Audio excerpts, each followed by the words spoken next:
Network, host of the African History Network show. I'm a talk show host, researcher, lecturer, writer, and historian. Wanted to do a brief overview of my 12-week online course, Ancient Kemet, the Moors, and the Maafa, Understanding the Transatlantic Slave Trade, what they didn't teach you in school. Join me live in class Saturday, July 29th, 2023, 2 p.m. to 4 p.m. Eastern Standard Time at our online school for another exciting, informative session of my 12-week online course. You see me on Roland Martin Unfiltered talking about this class. You see me on Faraji Muhammad's show, The Culture. You see me on the Tammy Mack Lake show, as well on the Fox Soul TV network. And this is a 12-week online course. We deal with thousands of years of history and what leads up to the transatlantic slave trade taking place. So you never look at history the same way again. So in this 12-week online course that I developed and I put together the slideshow, the curriculum, I chose the content. We can't start studying our history in slavery, okay? Even when we study the transatlantic slave trade, which is important to study, we can't start in 1619. And there's a whole lot of talk about 1619 because of the 1619 project and the 400th year anniversary of August 20th, 1619, which we do deal with in the class, but we deal with thousands of years of history that leads up to 1619 as well. We can't start in 1619 in Virginia or in the 1440s when the Portuguese get involved in the transatlantic slave trade. We have to understand the history chronologically and deal with the 800-year occupation of Europe by the Africans known as the Moors, who take the teachings from the Nile Valley region of Africa into the Iberian Peninsula, today known as Spain and Portugal, in 711 AD. And it's going to be these teachings that are going to bring Europe out of the Dark Ages. Okay, they bring Europe out of the Dark Ages. This course not only deals with the transatlantic slave trade, but deals with thousands of years of history that leads up to the transatlantic slave trade taking place. Now, August 20th, 2019 marked the 400th year anniversary of those 20 and odd Africans or 20 and odd Negroes who came into Point Comfort, which was really in Hampton, Virginia, as opposed to Jamestown, Virginia, on August 20th, 1619, on the White Lion pirate ship. And we go in depth and talk about what happened and deal with the fact that you had 350 Africans who were taken from Angola and they were on a slave ship called the San Juan Bautista. And the San Juan Bautista gets hijacked around Veracruz, Mexico, by two English pirate ships, the White Lion and the Treasurer, okay?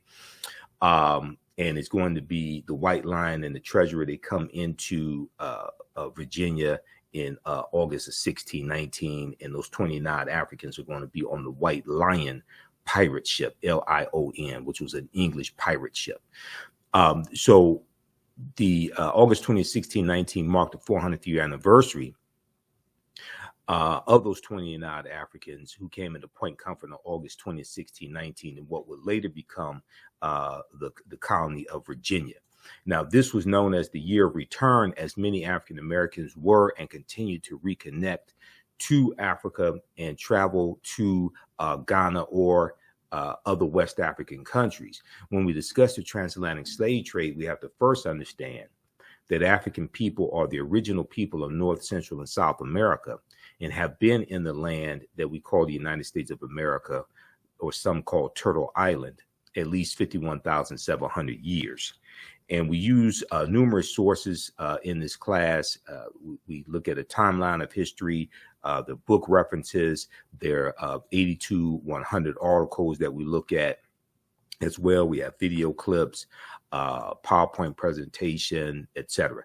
Now we see that the teaching of African history has come under attack, and probably unprecedented attack, in the last few years. We see in Florida, especially, the advanced placement African American studies class from the College Board. We see that being banned in the state of Florida. And we saw protests take place around that.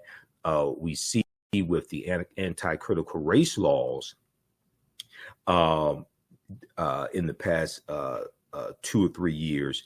We see that impacting how Black History Month lessons are taught in schools. Axios.com had this article, New Rules Are Limiting How Teachers Can Teach Black History Month. We see stories about we see stories about lessons dealing with slavery gone wrong, like this article from USA Today, mock slave auctions, racist lessons, how U.S. history class often traumatizes, dehumanizes Black students. So we see different stories like this in the latest attack dealing with the teaching of African American history. Once again, comes out of Florida in the new social studies standards, and part of the new social studies standards appear to teach middle school students that at least some African Americans benefited from slavery because it taught them useful skills, okay, as this article from NBC News discusses. And we've dealt with this on the African History Network show as well. So in this class, we deal with thousands of years of history and what leads up to the transatlantic slave trade taking place. So the 1619 project, even though there is some good information in it, a lot of what we know about those 20 and odd Africans is wrong. And one of the problems with the 1619 project is it does not deal with the African presence in the land we call the United States of America, going back at least 51,700 years ago, which we deal with in the class. And we discussed Dr. David Imhotep's book, The First Americans Were Africans, Documented Evidence, as well as other sources. But this article here from VirginiaMercury.com, much of what we've been told about Virginia 1619 first Africans is wrong. This is from August 11th, 2019. Now, this is a historical marker that is at Fort Monroe in Virginia, and it notes the arrival of the first Africans in Virginia. And in 1619, codified slave laws don't exist in any of the 13 colonies. The first of the 13 colonies to have codified slave laws is Massachusetts in 1641. Okay, and these Africans are going to be put into a form of indentured servitude, and after about 3 to 5 years or so, they're going to be released from that. The Washington Post has a good article that deals with 93 years before 1619. It deals with the settlement that the Spanish tried to set up in the South Carolina, Georgia area. Before 1619, there was 1526. The mystery of the first enslaved Africans in what became the United States.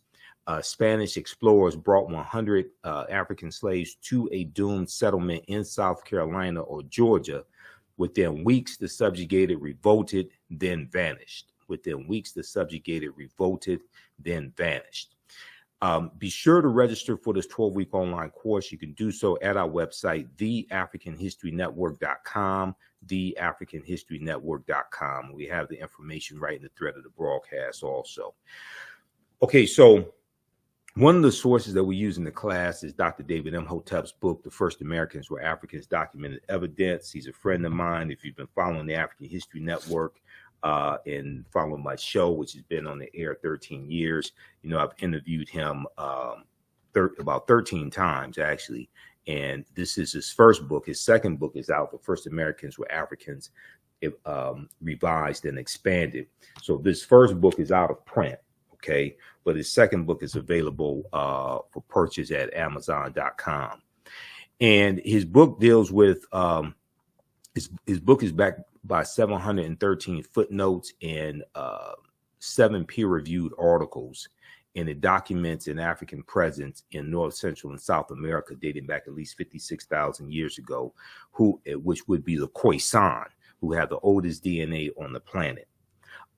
Page 14 of his book deals with a discovery made by Dr. Albert Goodyear in Allendale County, South Carolina, in 2004. Okay, and Dr. Albert Goodyear and his team found 13 different types of evidence that thoroughly document an African presence in this country dating back at least 51,700 years ago, at least 51,700 years ago. Okay.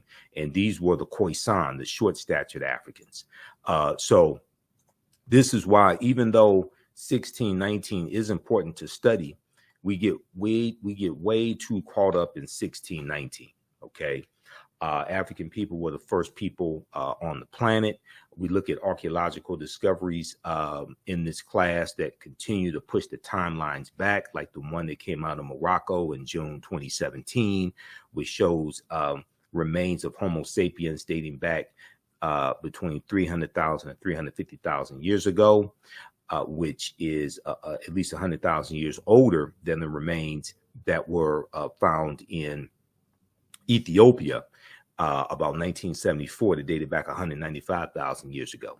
But in Allendale County, South Carolina, they found artifacts, architecture, campsites, carvings, Egyptian writings, footprints in lava, genetic M174D haploid groups dealing with DNA and genetics, linguistics, paintings, skulls, skeletons, structures, and tools. They found 13 different types of evidence, thoroughly documenting an African presence that dates back at least 51,700 years ago. Now, here is a picture of Dr. Albert Goodyear, who's an archaeologist at the University of South Carolina. Here is his, this is an article that he wrote. I'm sorry, this is an article about his discovery at ScienceDaily.com. ScienceDaily.com has articles dealing with scientific discoveries, archaeological discoveries. This is an article from November 18th, 2004. The article is still there. You can go read it yourself. It's called New Evidence Puts Man in North America 50,000 Years Ago. New Evidence Puts Man in North America 50,000 years ago. And a summary of the article, and this is the summary coming from ScienceDaily.com, not me. It says radiocarbon tests of carbonized plant remains, where artifacts were unearthed last May along the Savannah River. So that'd be May 2004, last May along the Savannah River in Allendale County by University of South Carolina archaeologist Dr. Albert Goodyear, indicate that the settlements containing these artifacts are at least 50,000 years old, meaning that humans inhabited North America long before the last ice age,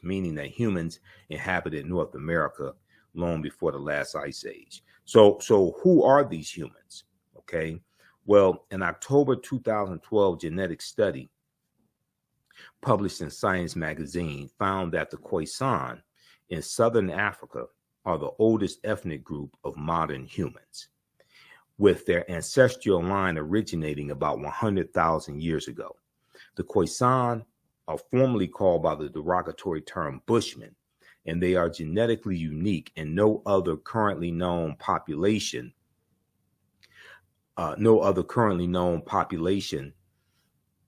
had separated so early from our common modern human ancestor, according to the report. Now, these are two Khoisan women here. These are the short-statured Africans. Now, the Khoisan live mainly in southern Africa in territories spanning Botswana, Namibia, Angola, Zambia, Zimbabwe, and South Africa. They are largely divided into two groups: hunters and gatherers, or the Sans people, S-A-N-S, and keepers of the livestock, also known as the Khoi people. Now, Sarah J. Bartman, who was derisively called Hottentot Venus, who was sold into side shows, freak shows in Europe, and traveled around in the early 1800s, and she dies in 1815. Sarah Bartman was Khoisan. Okay. The Khoisan languages include the distinctive click sounds that are not found in the languages of their neighbors. And there was an article from AtlantaBlackStar.com, 5 ethnic groups that proved the first humans were Black, that you could check out as well. And then we look at different African civilizations and different ancient civilizations. And one of them is, we look at Nubia, or Ta-Nehisi, ancient Kemet, ancient Egypt. We look at the early mound builders, and we look at the Olmecs as well. And we look at excerpts from Dr. David Imhotep's book. Also, the first Americans were Africans, documented evidence. And we know that there are about 1 million mounds that existed in this land that we call the United States of America. There were 1 million Indian mounds in North America. Today, there are only 100,000. Cyrus Thomas, director of the Eastern Mound Division of the Smithsonian Institute Bureau of Ethnology in 1881, said, quote, distinct from the American Indians, end quote. There was a race of mound builders in America distinct from the American Indians, okay? And there are also large erections formerly called Native American mounds, now known to be African mounds, that are shaped like pyramids that are found across North America. The largest ones surviving today are in the Mississippi Valley. The largest of all was the Cahokia Mound near the area where the Mississippi and Missouri rivers converge, okay? Now, so we go and look at different archaeological discoveries that are causing the scientists and archaeologists and paleontologists to rethink everything. One of those archaeological discoveries was revealed in June of 2017. Now, this is an article from NBCnews.com, and the name of this article is "We're Older Than We Thought. New Find Pushes Human Origin Back 100,000 Years Ago." And this was a discovery made in Morocco, okay, in Morocco. And they found remains of Homo sapiens that date back at least 300,000 to 350,000 years ago. Modern humans evolved much earlier than previously thought, researchers reported. New discoveries at a rich site in Morocco show modern humans were hunting and probably cooking game animals 300,000 years ago. This is 100,000 years earlier than scientists had believed up until now. Now, new discoveries and new dating methods show that, in fact, many of the bones belonging to modern Homo sapiens belonged to modern Homo sapiens, and they lived as far back as 300,000 or 350,000 years ago. Now, the earliest previous Homo sapiens bones, or modern man's bones, date back 195,000 years ago, and they're found clear across the continent in modern-day Ethiopia. Taken together, the findings show modern humans were dispersed across Africa long before anyone ever thought. Okay, now that's from June 2017. This discovery here that was reported by the New York Times in their science section, this deals with stone tools found on the Greek island of Crete that date back about at least 130,000 years ago. On Crete, new evidence of very ancient mariners. On Crete, new evidence of very ancient mariners. This is from the New York Times, February 15th, 2010. And it said this discovery here is causing the scientists to rethink everything. And this discovery is considered strong evidence for the earliest known seafaring in the Mediterranean and calls for rethinking the maritime capabilities of pre-human cultures, okay? So the deeper they dig, the blacker the planet gets, the more research they do, the older we get. So we go through and look at history chronologically and see what leads up to the transatlantic slave trade taking place, which begins in the early 1440s. We look at civilizations like ancient Nubia or Ta-Nehisi, which dates back to about 4,500 BCE, before the Common Era of BC. Ancient Nubia or Ta-Seti, or also called Ta-Nehisi, and that region would be known as Kush, K-U-S-H, was a region along the Nile River located in northern Sudan and southern Egypt. So the lower portion of what is today Egypt and the upper portion of the Sudan is where Nubia was in ancient times, okay? And we know that the geographical boundaries that make up the 54 African countries, those geographical boundaries largely come from are the result of the Berlin Conference of 1884 and 1885, when 14 European nations meet in Berlin, Germany, to carve up Africa into colonies, okay? And they draw the geographical boundaries around the areas that have the natural resources that the respective European nations want. Now, known for rich deposits of gold, Nubia was a major trading port for luxury goods that came from sub-Saharan Africa, such as incense, ivory, and ebony. Nubia was home to some of Africa's earliest kingdoms. The first monarchy of recorded history was established in Nubia. The Nubians were also known for their exceptional archery skills that provided the military strength for their rulers. Kings of Nubia ultimately conquered and ruled Egypt for about 100 years, or about 1 century. Monuments still stand in modern Egypt. Monuments still stand in modern Egypt and Sudan at the sites where Nubian rulers built cities, temples, and royal pyramids. So Nubia is the mother of ancient Kemet, ancient Egypt. And the grandmother of ancient Kemet, ancient Egypt is Ethiopia or Abyssinia, okay? Because civilization travels up the Nile River.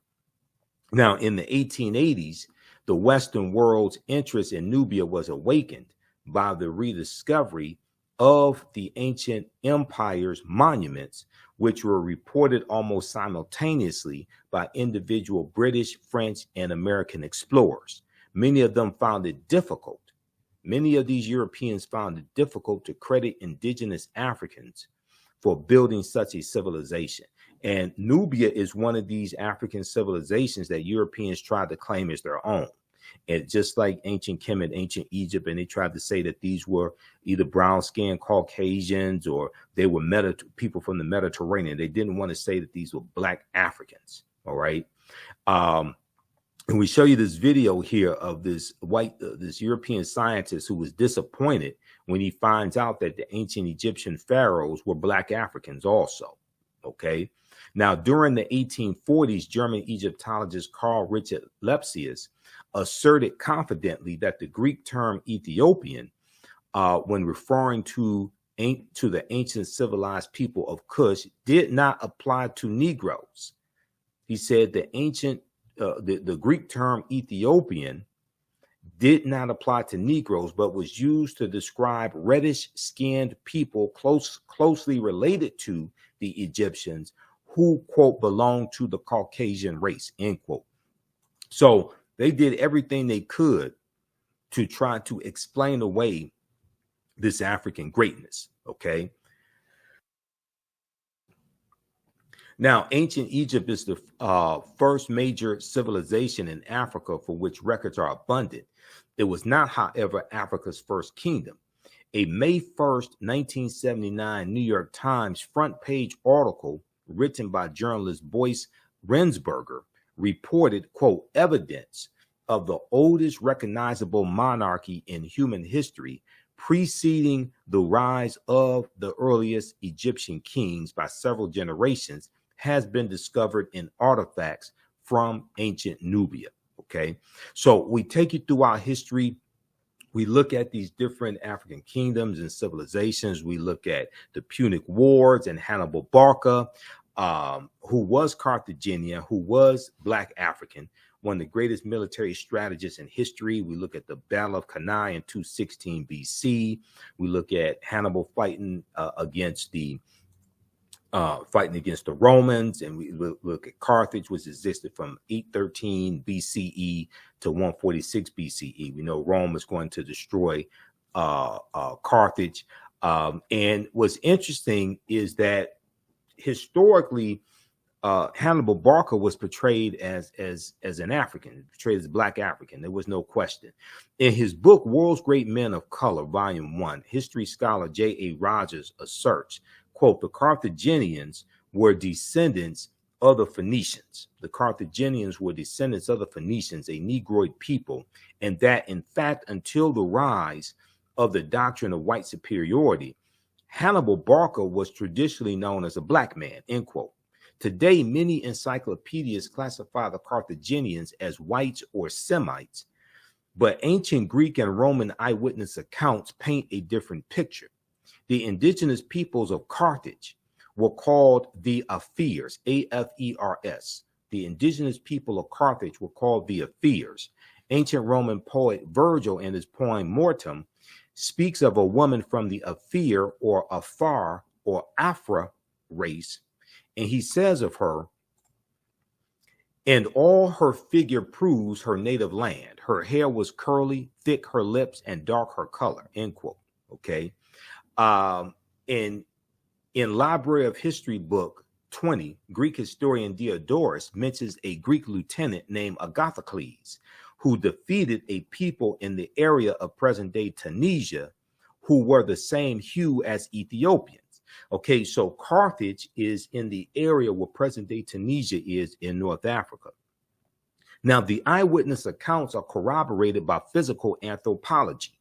L. Berthelon and E. Chantre, both well-noted French anthropologists, noted their examination of skeletons throughout North Africa in all periods. They note that the remains of both upper and lower class individuals of ancient North Africa were representative of the quote-unquote Negroid race, representative of the Negroid race. Okay, so we go through and we look at these different civilizations and different kingdoms. We look at the Olmec heads and the Olmec civilization as well, which has a African foundation also. It's a mixture of the Mandinka, ancient Egyptians, and Native Americans, okay? And Dr. David Imhotep deals with this in the First Americans Were Africans, Documented Evidence, page 82 also.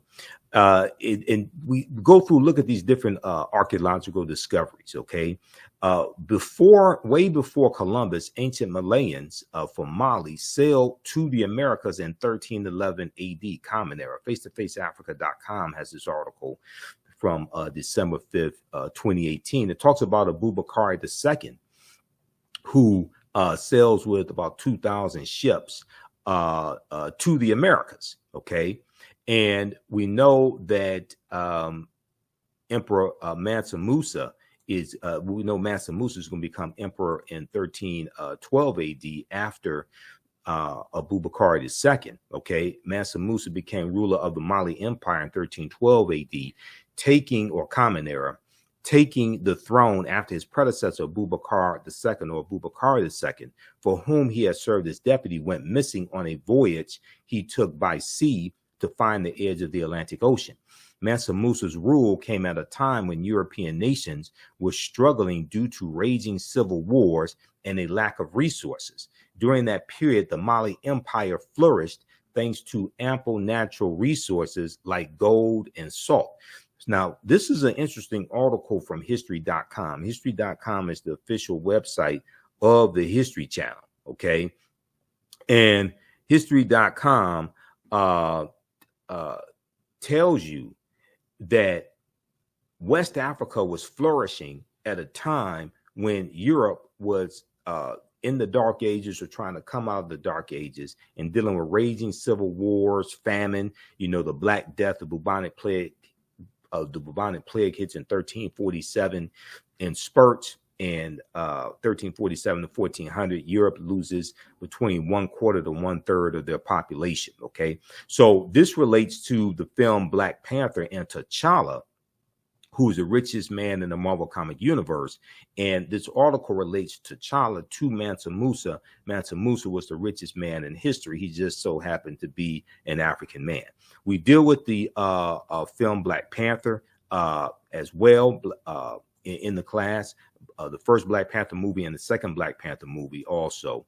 And we know that the Panther deity Bast from Black Panther comes from Bastet, who was a goddess worshipped in ancient Kemet, ancient Egypt. Bastet was an ancient Egyptian goddess, or a Netcher, worshipped in the form of a lioness and later in the form of a cat, with the head of a cat, the body of a woman, the head of a cat. She was a Netcher, or goddess of warfare in Lower Kemet. She was worshipped as early as the Second Dynasty, around 2890 BCE, before the Common Era. We know the Wakandan salute, which is always right over left, the Wakanda salute with the crossed arms across the chest. That comes from the position of the Nasubites, or the pharaohs, in the sarcophagi when they are deceased. It's a symbol of power and royalty. And we see that symbol go around the world. Africans take this around the world. We deal with what the word Wakanda means, because Wakanda is a real word. The film Black Panther is so powerful. I've done numerous lectures on the film Black Panther. I did 3 months of research, researching the 52-year history of the Black Panther comic book, and researching the movie as well, to be able to do my lectures on the film Black Panther. So Wakanda is a real word. It's an Omaha, Ponca Sioux Indian word, and we also find Wakanda in Bantu languages, like in Kikongo. But Wakanda basically means possesses secret powers, And Ruth Carter, who was the costume designer for Black Panther, and she won Oscars for the first Black Panther movie and the second one. She studied 11 different African cultures for 6 months and infused this into the Black Panther comic book. Okay, so we go through and we look at that African influence that we see in the film Black Panther as well. We look at the influence from Africa that we see here in the land we call the United States of America. Did you know that the Washington Monument is an ancient African symbol called a Tekken, which comes from the mythology of Asar, Aset, and Heru, who the Greeks called Osiris, Isis, and Horus. And it's a symbol of resurrection and transformation, okay? And there are about 1,200 Tekkenu all throughout ancient Kemet, ancient Egypt. Today, there are less than a dozen, all right? Be sure to visit our website, theafricanhistorynetwork.com, theafricanhistorynetwork.com, and register for this 12-week online course that I teach, ancient Kemet, the Moors, and the Maafa, understanding the transatlantic slave trade, what they didn't teach you in school. Kemet is one of the original names for Egypt, okay? This class is on, when you scroll down our website and you go to the top, you'll see the information for our radio show, the African History Network show. Our social media handles are here as well. I'm on Sundays, 9 p.m. 11 p.m. Eastern Standard Time on 9:10 a.m. Superstation WFDF here in Detroit. And we broadcast on our Facebook and YouTube channels and pages when we're on live. But our 12-week online course, Ancient Kemet, one of the original names for Egypt, the Moors, and the Maafa, understanding the transatlantic slave trade, what they didn't teach you in school. Our next class is Saturday, July 29, 2023. We do the sessions live. All the sessions are archived and recorded. You can go back and watch it anytime. This class is on sale $80, regularly $130. Even after the course is over with, you can go back and watch the full class. You still have full access. So a year from now, 2 years from now, you can go back and watch the entire course, okay? You can use this information with your children. I would say the content is PG-13. It's not overly graphic. I don't do a lot of cursing or anything like that. I do a PowerPoint presentation. We have over 200 slides. I created the PowerPoint presentation. I'm a historian. I've been studying 30 years, actually 31 years. There are about 80 to 100 articles that we reference, the video clips that we look at as well, and book references also. We show you the book references on the screen. You don't have to buy any of these books to follow along in class. This was an excellent article here from face-to-faceafrica.com that dealt with Tekkenu that were taken from Egypt and taken into London, England, Paris, France, and New York City. Okay, ancient Egyptians called obelisks Tekkenu, and they were also used to tell time in the past. Okay, currently Cleopatra's Needle is the name given to 3 ancient Egyptian obelisks, one in New York City, one in London, England, and one in Paris, France. Read this article here from face-to-faceafrica.com, Cleopatra's Needle, how 3 ancient Egyptian obelisks ended up in New York City, London, and Paris, okay? And they, the Tekken, or the obelisk, comes from the mythology of Asar, Aset, and Heru, who the Greeks called Osiris, Isis, and Horus. There are approximately 1,200 Tekhenu built in ancient Kemet, but only about a dozen are found today. Many of the Tekhenu removed from Egypt are now in Istanbul, Turkey, London, England, Paris, France, Berlin, Germany, New York, Rome, Italy, Vatican City, and elsewhere throughout the world. The Tekhenu are now called obelisks by their new owners, and few people know their origin or that they symbolize the resurrection of the African king Asar, okay, who the Greeks called Osiris. In Egypt on the Potomac by one of my friends, Tony Browder, he deals with this information. We also deal with Freemasonry and the origins of Freemasonry, because the foundation of Freemasonry comes from the teachings in ancient Kemet, ancient Egypt. The word Mason is derived from the Latin words mass and sun. Mason means child of light and expresses the desire to pursue light, which is a metaphor for the sun, which symbolizes knowledge. The term child of light or sons and daughters of light was first used to identify students who had completed 42 years of study in the temples of ancient Kemet, ancient Egypt. Many Masonic temples were modeled after the temples of ancient Kemet, places where light or knowledge was imparted in a series of steps or degrees. So many Masonic temples were modeled after the temples of ancient Kemet, ancient Egypt, places where light or knowledge was imparted in a series of steps or degrees. So the concept of going to an institution of higher learning and getting your credentials in a series of degrees, associate's degree, bachelor's degree, master's degree, PhD, etc. That concept comes out of ancient Africa, the Nile Valley region of Africa. The concept of the liberal arts, and George G.M. James in Stolen Legacy deals with the several liberal arts, and he talks about the trivium and the quadrivium, all of that. That comes out of ancient Africa. Tony Browder deals with this on pages 18 and 32 of Egypt on the Potomac. Now, Masonic temples are considered houses of light or temples of learning. The term Mason or child of light is a direct reference to the highest degree of the ancient Kemetic or ancient Egyptian education system. The 33 degrees of instruction within Freemasonry represent a fraction of the 360 degrees of instruction that comprise the ancient Kemetic system of education. Yet, with less than 10% of the wisdom of ancient Kemet, Freemasons have held positions of influence and power throughout the world for over 200 years. So this is also from Egypt on the Potomac by Tony Browder, which is one of the books that we use in the class. So we take you throughout history. We look at things like, why is Christmas celebrated on December 25th? Now, some of this information may go outside the circumference of some people's awareness.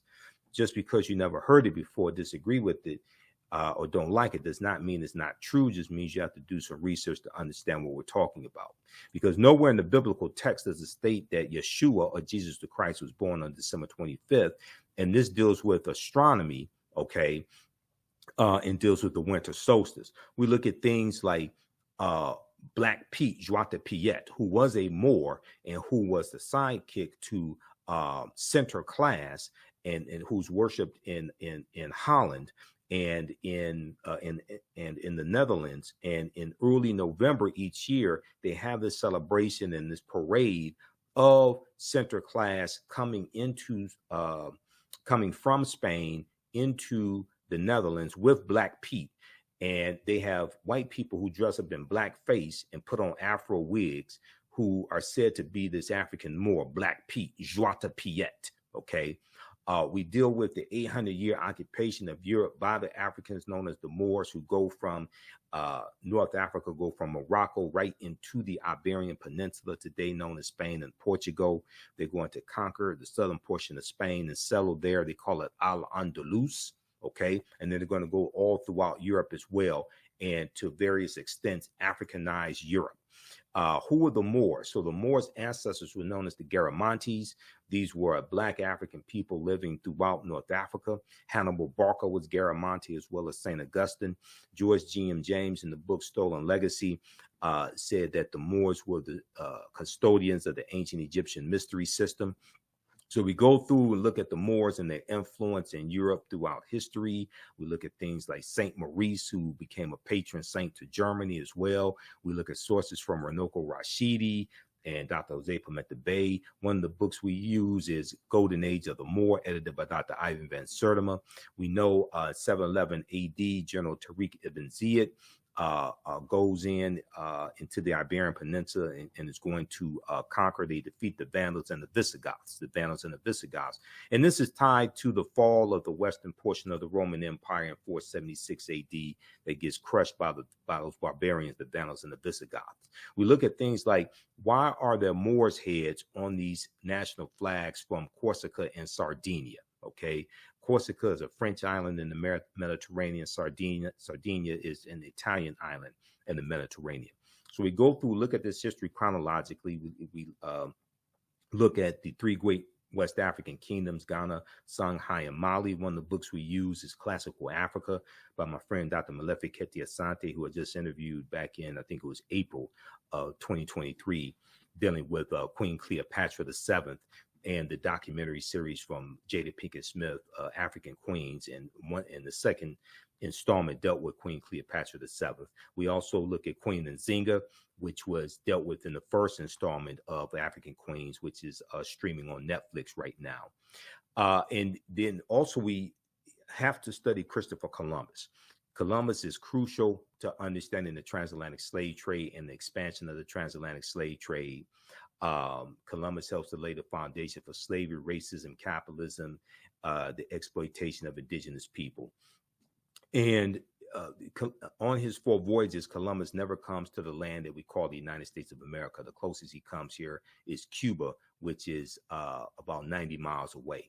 Now, African slaves, when we look at slavery coming to the New World, or it was new to Europeans, Africans were brought first to the New World shortly after its discovery or uncovery by Christopher Columbus. Legend has it that one African slave was included in his original crew, and they could be found on the island of Hispaniola, the site of present-day Haiti, as early as 1501. And he lands in Hispaniola December 6, 1492. Upon his arrival in the Bahamas, Columbus himself captured 7 of the natives for their quote-unquote education, he said, on his return to Spain. However, the slave trade proper only began in 1518 when the first black cargo direct from Africa landed in the West Indies. So this is based upon the Asiento de Negros of August 1518, signed by King Charles V, okay, which drastically expands the transatlantic slave trade. Now, the importation of Africans to be enslaved to work in the Americas was the inspiration of the Spanish Bishop Bartolomeu de las Casas, who traveled on some of Columbus's voyages. And his support for African slavery was motivated by humanitarian concerns. He later quickly reversed course and said that was wrong, and he worked the rest of his life to abolish slavery, but it was pretty much too late by then. He said that the Native Americans have suffered enough and that they need to try to save their souls, but to enslave African people. He argued that the enslavement of Africans and even some whites, proving that in the early period, slavery did not operate according to exclusive racial demarcations, would save the indigenous American Indian populations, which were not only dying out but engaging in large-scale resistance as they opposed their excessively harsh conditions. As a result, King Charles V, then King of Spain, agreed to the Asiento de Negros, or slave trading license, which he signed in August of 1518, which later represented the most coveted prize in European wars, as it gave to those who possessed it a monopoly in slave trafficking. Okay, so we take you throughout history and look at this. We look at some of the skills, trades, and crafts that African people had in this country from 1619 to 1865. There were at least 262 skills, trades, and crafts that African people had in this country. And the book by James Newton and Ronald Lewis, The Other Slaves, Mechanics, Artisans, and Craftsmen, which came out in 1978, documents this. There are also studies that show how studying African history improves the academics of our children. There was an article from the root.com. New studies find that positive feelings about Blackness improve academic performance for Black girls. This is from January 10th, 2018. And then there was a study, Black teens with racial pride do better in school. This was a study from the University of Pittsburgh and Harvard University that shows that when parents use racial socialization, such as talking to their children or engaging in activities that promote feelings of racial knowledge, pride, and connection, it offsets racial discrimination's potentially negative impact on students' academic development. So there's evidence showing how our children studying their history and knowing their history and having positive self-esteem because of their history, how this improves their academic performance also. So register for this 12-week online course that I teach. As soon as you register, there's content that you can start watching right now. It's at our website, theafricanhistorynetwork.com. I teach the class. You've seen some of my videos, most likely. Follow us on our Facebook fan page, The African History Network, and my YouTube channel, Michael Imhotep, Imhotep. Join us in our next class, Saturday, 2 p.m. to 4 p.m. Eastern Standard Time. The full course is on sale, $80, regularly $130 right now. You never look at history the same way. Remember, right knowledge corrects wrong behavior. It's not over till we win. Wakanda forever. And we'll see you in class.